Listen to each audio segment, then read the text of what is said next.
Hi everyone. In the series of hypertensive disorder of pregnancy, today we are going to discuss about the clinical features and investigations in cases of preeclampsia and eclampsia. तो ये maximum revision आप इसमें पाएंगे अगर आपने pathophysiology of SDP वाला lecture पढ़ा है तो ये आपको बहुत इजी लगेगा. It is just a revision. But अगर एग्जाम में आपको कोई क्वेश्चन आता है, सपोज किसी ने लॉन्ग क्वेश्चन पूछा है जिसमें पैथोफिजियोलॉजी, क्लिनिकल फीचर्स, इन्वेस्टिगेशन इस तरीके से आपसे पूछा है, तो आपको लिखना कैसे है क्लिनिकल फीचर्स और इन्वेस्टिगेशंस को, वो आप यहाँ से जानेंगे. तो sign and symptoms generally appears late, बहुत लेट आते हैं प्री एक्लेम्शिया एक्लेम्शिया के केसेस में. लेकिन जब आते हैं तो what are the symptoms? These are swelling over dependent body parts, मतलब ग्रेविटी में जो बॉडी पार्ट्स नीचे हैं उनमें पहले आएगी swelling. Then headache, decrease sleep, eye symptoms like scotomata, blurring of vision, even blindness, epigastric pain, decrease urine output, altered sensorium. अब ये सब क्यों हो रहा है, ये इसका रीजन आप लोगों को पहले से ही पता है पैथोफिजियोलॉजी से. What are the signs? These are abnormal and rapid weight gain. Generally जो वेट गेन होता है वो एक अपनी स्पीड से होता है. फर्स्ट ट्राइमेस्टर में generally 1 kg, then second and third trimester में 5 kg.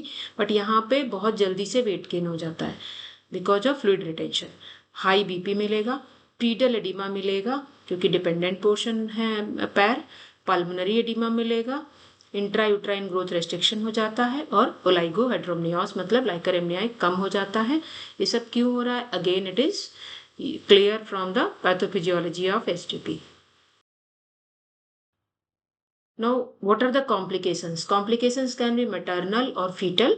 तो मदर में क्या क्या complications आएंगे?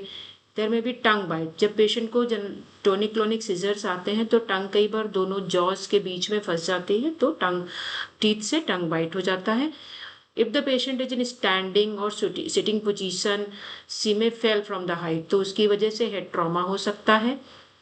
पेशेंट एस्पिरेट कर सकती है क्योंकि जब पेशेंट अनकॉन्शियस होते हैं तो रिफ्लेक्सेस जो फेरेंजियल रिफ्लेक्स हैं वो पुअर हो जाते हैं, तो गैस्ट्रिक कंटेंट एस्पिरेट हो सकते हैं, मतलब लंग्स में जा सकते हैं. पेशेंट की बोन्स ब्रेक हो सकती हैं if she fell from the height. Permanent CNS damage हो सकता है. इंट्राक्रेनल हेमरेजेस हो सकती हैं. इंट्राक्रेनल हेमरेज क्यों होती है ये पहले से ही पता है, और परमानेंट सीएनएस डैमेज इंट्राक्रेनल हेमरेज या हेड ट्रॉमा की वजह से हो सकता है.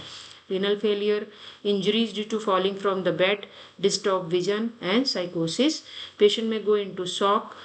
Patient may go into acute left ventricular failure, that is heart failure, pneumonia, adult respiratory distress syndrome, pulmonary edema, hepatic necrosis and even death. Neonatal और fetal complications क्या हो सकते हैं? तो एक्सट्रीम केसेस में तो फीटस में डाई, इसके अलावा प्री मेच्योरिटी. अगर किसी पेशेंट को सीवियर प्री एक्लेम्शिया है और ड्रग्स से कंट्रोल नहीं हो रहा है या एक्लेम्शिया है तो ultimate treatment is termination of pregnancy. तो even the premature fetus में need to be terminated. Then placental infarction हो सकता है, abruptio placentae, fetal hypoxia and aspiration, intrauterine growth retardation and sepsis. Fetus में need antibiotic treatment later on. Now, what are the investigations? These are already discussed. I am just revising to complete the list of your answer. तो हम लोग जब investigate करते हैं patient को तो routine जो एंटीनेटल इन्वेस्टिगेशंस होते हैं वो सारी करते हैं, प्लस स्पेसिफिक इन्वेस्टिगेशंस जो कि एचडीपी के केसेस में कराई जाती हैं वो अलग से कराते हैं. तो routine antenatal investigations like blood group, urine routine microscopy, screening blood sugar, VDRL, hepatitis B, HIV, hepatitis C, ultrasound obstetrical and haemoglobin कराते हैं. कंप्लीट हीमोग्राम, स्पेसिफिक इन्वेस्टिगेशंस में आएगा कंप्लीट हीमोग्राम मतलब CBC. जनरली रूटीन इन्वेस्टिगेशंस में haemoglobin कराते हैं. अगर कोई पेशेंट पेल लुकिंग है या फिर हीमोग्लोबिन कम आ रहा है या फिर हाइपरटेंशन है, तब हम लोग उस पेशेंट को कंप्लीट हीमोग्राम कराते हैं. General blood picture to detect haemolysis, platelet count क्योंकि प्लेटलेट काउंट ऑलरेडी कम हो जाता है एसडीपी में. 24-hour urinary protein to detect significant proteinuria, liver function test, kidney function test, serum uric acid, coagulation profile, fundus examination and Doppler ultrasound to see the blood flow to the fetus. इसके अलावा mother की heart की condition देखने के लिए ECG करा सकते हैं। एंटीनेटल फीटल मॉनिटरिंग या फीटल सर्विलेंस के लिए हम लोग क्या क्या बताते हैं, मदर को daily foetal movement count explain करते हैं, अल्ट्रासाउंड करवाते हैं for foetal growth and amniotic fluid index, biophysical profile, non stress test and Doppler ultrasound.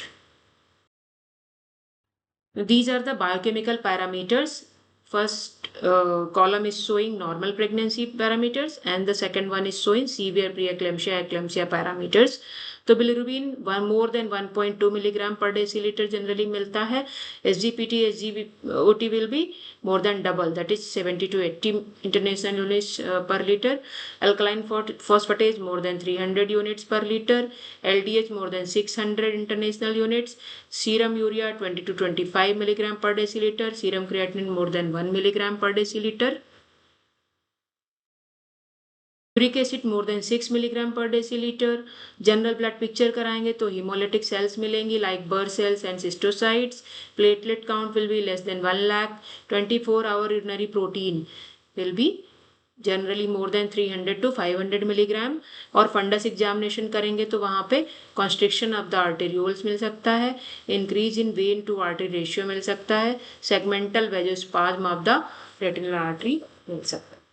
So it is my advice कि आप लोग पहले पैथोफिजियोलॉजी वाला चैप्टर जरूर पढ़ें. उसके बाद जब आप ये लेक्चर देखेंगे तो लेक्चर पढ़ेंगे तो आपको लगेगा कि ये सब मुझे आता है.